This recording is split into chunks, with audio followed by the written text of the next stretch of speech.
ndonjë të dashur të tij. Po sa gjë e bukur është, për shkak nga një moment mendosh, çfarë i bëri? E vrau, e theri, e mori borxh si tjerët. I kanë marrë borxhe, i lexoj për ditë në ditar. I mori borxh që jo.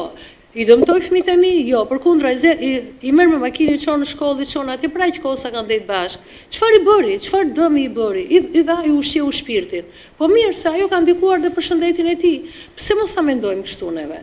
Prandaj është unë me këtu dua ta theksoj më tepër, që këto lloj ngjarjesh duhet të janë mund të jenë romane, mund të jenë gojdhëna. Këto janë, ajo më bëri mua që unë ndjeva më mirë. Ua, thash, nuk qenë kam vetëm unë. Kërkova hulumtova në turqisht, nuk kam. Në Turqi kam 30 vjet, unë do ta kisha dëgjuar një histori tillë.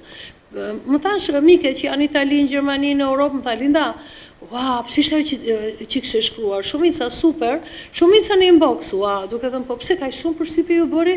Nuk keni dëgjuar gjë në Europë ju, se mendova që duhet ke.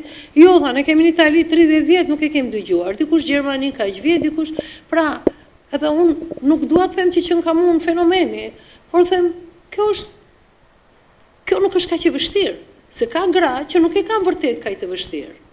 Atëherë do të dyshoj që e kam dashur apo jo, ato e di zemra ime. Por përdesa unë e bëja, po ka që mund ta mendoj, mirë atëherë ja t'jap një shembull, se rrallë më kujtohet. Po këto gra që martohen me të njëjtin burr, pra ndahet nga një grua dhe vazhdon jetën me një grua tjetër. Ke shumë raste në Shqipëri, por nuk i thon, që shkojnë shumë mirë.